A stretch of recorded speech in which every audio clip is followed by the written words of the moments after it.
और यहाँ पर आपको राशन से लेकर प्रिंट तक पूरा प्रोसेस बताया जाएगा कि कैसे आप इस नए वाले पोर्टल का इस्तेमाल करके अपने फॉर्म को भरेंगे। तो वीडियो को आपको पूरा देखना है गाइज। अभी जो आप वीडियो में देख सकते हैं हमारी ऑफिशियल साइट jobsgyan.in है, इसका लिंक वीडियो के डिस्क्रिप्शन में दिया है। जैसे ही आप ये लिंक ओपन करेंगे आपके सामने जानकारी आएगी कि इसमें 312 पोस्ट निकाले, कौन से ट्रांसलेटर के लिए कितनी वैकेंसी वो आप यहाँ पर जान पाएंगे। फॉर्म आप लोग 25 अगस्त 2024 तक भर सकते हैं।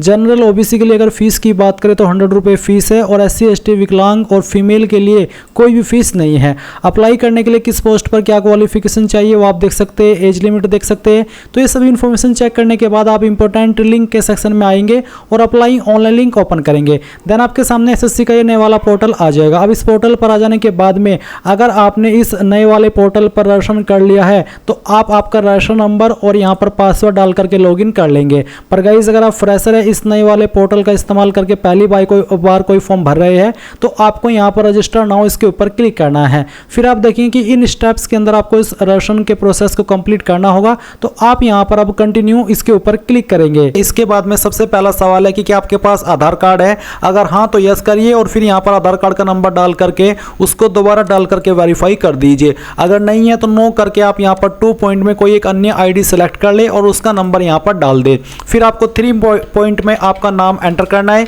ये नाम आपको 10th के सर्टिफिकेट के अकॉर्डिंग एंटर करना होगा और उसको दोबारा डाल करके आपको यहाँ पर वेरीफाई कर देना है। फिर 4 पॉइंट में आपसे पूछा कि क्या आपने आपका कभी नाम बदला है, अगर हाँ तो यस, नहीं तो आप नो करेंगे। इसके बाद 5 पॉइंट में आपको आपका जेंडर सेलेक्ट करना है एंड देन उसको दोबारा सेलेक्ट करके वेरीफाई कर लेना है। फिर आती है डेट ऑफ बर्थ। तो जो भी आपकी डेट ऑफ बर्थ है वो आप यहाँ पर देंगे। इसमें आपको पहले डे नहीं बल्कि पहले आपको बर्थ का मंथ डालना है, फिर डे और उसके बाद में जो भी आपका ईयर है वो आप यहाँ पर भरेंगे। एंड देन सेम वे में आपको यहाँ पर आपका डेट ऑफ बर्थ दोबारा डाल करके वेरीफाई करना है, पहले मंथ फिर डे और उसके बाद में ईयर। एंड देन फिर यहाँ पर आपको 7 पॉइंट में आपका फादर नेम एंटर करना है, फादर नेम को दोबारा डाल करके वेरीफाई करना है।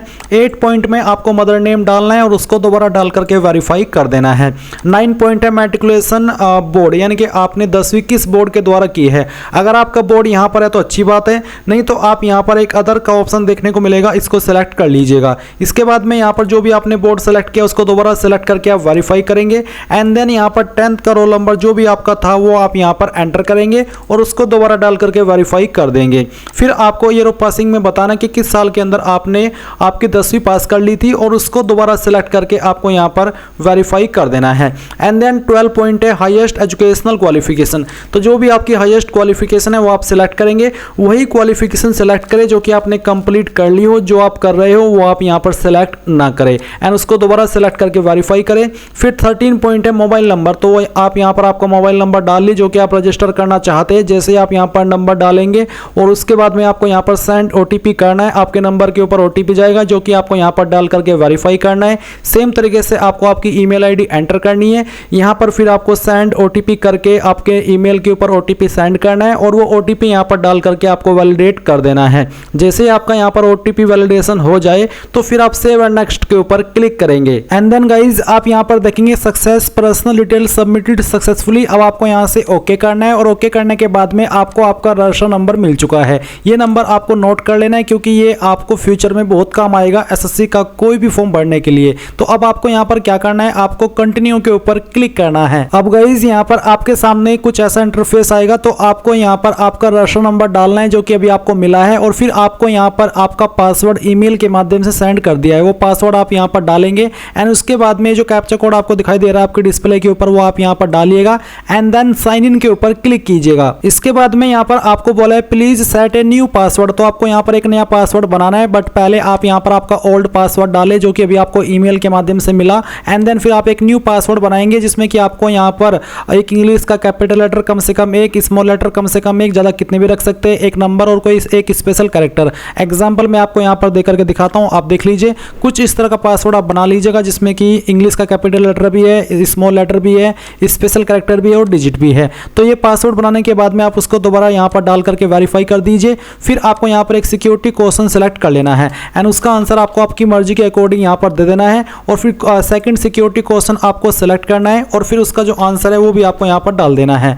एंड उसके बाद गाइज आप सेव एंड नेक्स्ट के ऊपर क्लिक करेंगे। अब आप यहाँ पर देख सकते हैं आपका पासवर्ड सक्सेसफुली क्रिएट हो चुका है। अब आप यहाँ से ओके कीजिए और ओके करने के बाद में आपको यहाँ पर आपके रजिस्टर नंबर एंड जो आपने पासवर्ड बनाया है उसका इस्तेमाल करके कैप्चा कोड डालना है और लॉगिन के ऊपर क्लिक करना है। इसके बाद आप यहाँ पर देखेंगे एडिशनल डिटेल, तो आपको यहाँ पर पहले आपकी कैटेगरी सेलेक्ट करनी है, SC ST OBC या फिर जनरल, तो जो भी है वो आप यहाँ पर सेलेक्ट कर लीजिए। फिर आपकी कैटेगरी दोबारा सेलेक्ट करके वेरीफाई कर लें एंड देन आप यहाँ पर नेशनलिटी के अंदर सिटीजन ऑफ इंडिया सेलेक्ट कर लेंगे। विजिबल आइडेंटिफिकेशन मार्क्स, आपकी बॉडी के ऊपर वो निशान जिससे आपकी बॉडी की पहचान होती है, तो उस मार्क के बारे में आप यहाँ पर लिख देंगे। अगर नहीं है कोई मार्क तो आप नो मार्क लिख दीजिएगा। अगर आप विकलांग है तो आप इस वाले 5 पॉइंट में यस करेंगे, नहीं तो आपको नो करना है। फिर 6 पॉइंट में आपका जो परमानेंट एड्रेस है वो आपको यहाँ पर इस बॉक्स में लिखना है और जो आपकी स्टेट है वो यहाँ से सेलेक्ट कर लेनी है, फिर डिस्ट्रिक्ट सेलेक्ट कर लेनी है और उसके बाद में जो आपका पिन कोड है वो भी आपको यहाँ पर डाल देना है।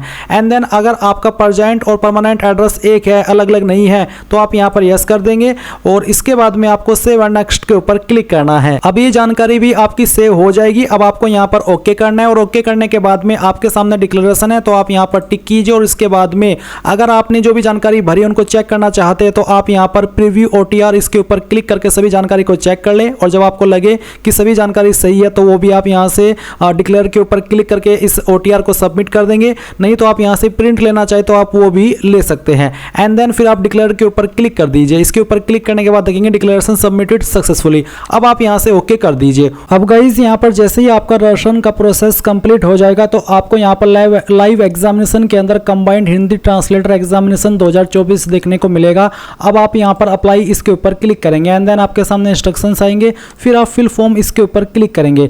नाउ आपने जो इन्फॉर्मेशन आपके रजिस्ट्रेशन के समय भरी थी वो इन्फॉर्मेशन आपको यहाँ पर देखने को मिलेगी। आप यहाँ पर अब नेक्स्ट के ऊपर क्लिक कीजिए और यहाँ से ओके कर दीजिए। ओके करने के बाद अब आपको यहाँ पर 19 पॉइंट में जो आपकी हाईएस्ट क्वालिफिकेशन है वो क्या है, PG या फिर PhD। PG यानी कि पोस्ट ग्रेजुएशन, तो जो भी है वो आप सिलेक्ट कर ले। फिर आपके पास डिग्री इनमें से कौन सी है वो आपको यहाँ पर सिलेक्ट कर लेनी है। अगर अदर्स है तो आप अदर्स के ऊपर सिलेक्ट करके यहाँ पर आपको जो आपकी पासिंग ईयर है वो आपको बतानी होगी, पर अगर आपकी क्वालिफिकेशन इसी में है तो आप यहाँ से वो सिलेक्ट कर लीजिएगा। फिर जो आपका पासिंग ईयर है वो आप यहाँ पर सिलेक्ट कर लीजिए। उसके बाद में आपको बताने की कौन सी स्टेट से आपने आपकी जो ग्रेजुएशन है वो की है, आपकी यूनिवर्सिटी कहाँ पर थी, किस स्टेट के अंदर, वो सिलेक्ट कीजिए। फिर आपको इंस्टीट्यूट सिलेक्ट कर लेनी है। उसके बाद में सब्जेक्ट आपके पास क्या क्या थे, तो जो भी आपके पास यहाँ पर सब्जेक्ट थे वो आपको यहाँ पर लिख देना है।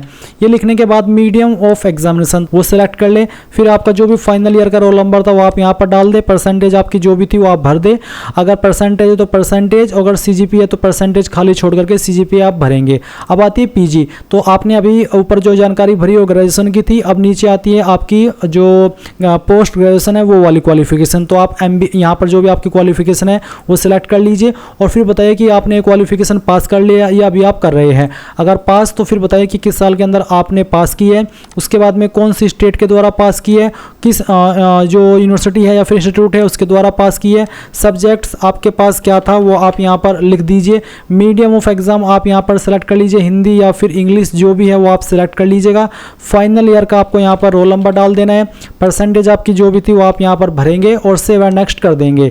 अब आप ओके कीजिए। ओके करने के बाद यहाँ पर कुछ सवालों के आंसर करने हैं, जैसे कि क्या आप एक्स सर्विसमैन है, नॉर्मल जॉब के या फिर आर्म फोर्स के। अगर हाँ तो यस, नहीं तो आप नो करेंगे। क्या आपको आयु सीमा के अंदर छूट चाहिए जो कि SC ST OBC को मिलती है। अगर हाँ तो बताइए कि किस कैटेगरी के तहत चाहते हैं। अगर नहीं तो आप नो कर दीजिए। उसके बाद यहाँ पर क्या आप आपकी इन्फॉर्मेशन SSC को देना चाहते हैं ताकि आपको वो फ्यूचर में डिटेल सेंड कर सके जॉब से जुड़ी हुई। अगर हाँ तो आप यहाँ पर यस करिए, नहीं तो आपको नो करना है। और फिर गाइज आप यहाँ पर सेव एंड नेक्स्ट इसके ऊपर क्लिक करेंगे। देन गाइज यहाँ पर आपको ओके करना है और ओके करने के बाद आप एडिशनल इन्फॉर्मेशन देखेंगे। इसमें आपको यहाँ पर एग्जाम सेंटर के लिए प्रेफरेंस देनी है। पहली चॉइस आप किसको देना चाहते हैं वो सिलेक्ट कर लेंगे। सेकंड चॉइस किसको देनी है, थर्ड चॉइस किसको देनी है वो आप सिलेक्ट कर लीजिए। फिर यहाँ पर कुछ और सवाल है, जैसे कि क्या आपको कोई फिजिकल लिमिटेशन है और आपको लिखने में स्क्राइब चाहिए, प्रॉब्लम होती है, तो 26.3 में यस करिए। अगर आप बिल्कुल ठीक है ऊपर वाले के क्रम से तो आप यहाँ पर नो कर दीजिए। उसके बाद 27 पॉइंट है कि translation course Hindi to English and vice versa पास कर चुके हैं या अभी आप इसको कर रहे हैं। अगर पास तो पास सेलेक्ट करिए। पास सेलेक्ट करने पर आपको यूनिवर्सिटी इंस्टीट्यूट का नाम, ड्यूरेशन ऑफ कोर्स यानी कि कितने महीने का है, roll number, year of passing, percentage, और अगर आप इसको भी कर रहे हैं अपीयरिंग है तो आप ये सिलेक्ट कर सकते हैं। फिर एक्सपीरियंस ऑफ ट्रांसलेशन वर्क, अगर आपके पास एक्सपीरियंस है तो यस करिएगा। यस करने के बाद में एक्सपीरियंस की जानकारी देनी है कि किस ऑफिस से प्राप्त है, किस डिपार्टमेंट से और किस तरह की आपकी जॉब है, सेंट्रल, स्टेट, और फिर नेचर ऑफ वर्क यानी यानी कि किस तरह का काम करते थे, कब आपने जॉब ज्वाइन की वो डेट सेलेक्ट करनी है और कब तक आपने की वो भी आप सिलेक्ट करेंगे। अगर नहीं तो नो करेंगे और यहाँ पर सेव एंड नेक्स्ट कर देंगे। अब आप यहाँ पर आपका फोटो कैप्चर करेंगे, जो कि लाइव फोटो कैप्चर करना है, और आपका साइन अपलोड करेंगे। तो इसके लिए गाइज कैप्चर लाइव फोटो इसके ऊपर क्लिक करके आप यहाँ पर देख सकते हैं कि क्या क्या चीज़ें आपको ध्यान में रखनी है। तो आप कैप्चर लाइव फोटो कीजिए, यहाँ से आपका कैमरा अलाउ कर दीजिए। आप इसको मोबाइल ऐप के द्वारा भी कैप्चर कर सकते हैं, तो आप यहाँ पर फोटो कैप्चर कर लीजिए। तो गाइज फोटो कैप्चर करने के बाद में यहाँ पर आपको सेव कर देना है, और अगर आपके सामने कोई एरर आता है फोटो कैप्चर करने में, तो आपको उसमें जो इंस्ट्रक्शंस दिए गए उनको इग्नोर करते हुए, यानी कि जो चीज़ आपको करने को बोली जा रही है वो आपको नहीं करनी है, और फिर आप आपका फोटो यहाँ पर अपलोड कर लेंगे। उसके बाद आप आपका सिग्नेचर अपलोड करेंगे, जिसका फॉर्मेट कितना जेपीईजी या फिर जेपीजी का साइज 10 से 20 KB के बीच में रहना चाहिए। अगर आपको सिग्नेचर अपलोड ना हो और कोई एरर आए तो गाइज आप यूट्यूब के ऊपर वीडियो देख लीजिएगा, जिसमें कि बताया गया है कि कैसे आपको साइन अपलोड करना है, यानी कि वहाँ पर आपको बताया जाएगा कि आपको साइन कैसे बनाना है। तो आपका यहाँ पर इस तरह से साइन अपलोड हो जाएगा, और फिर आप सेव एंड नेक्स्ट कर देंगे। इसके बाद ओके करेंगे, और ओके करने के बाद जो भी आपने जानकारी भरी उसका प्रीव्यू आपके सामने आएगा। सभी जानकारी चेक करने के बाद सेव एंड नेक्स्ट करेंगे, यहाँ से आई एग्री कर देंगे, और फिर जो भी ये कैप्चा कोड आपकी डिस्प्ले के ऊपर आएगा ये आपको यहाँ पर डालना है, एंड देन आप यहाँ पर सबमिट कर देंगे। सबमिट करने के बाद देखेंगे फॉर्म रिसीव्ड सक्सेसफुली। अब आप यहाँ से आपके फॉर्म का प्रिंट एप्लीकेशन के ऊपर क्लिक करके प्रिंट ले पाएंगे। इस तरह से गाइज आप लोग SSC GST ऑनलाइन फॉर्म 2024 को भरेंगे। आई होप ये प्रोसेस आपको पसंद आया होगा। So thanks for watching. जय हिंद।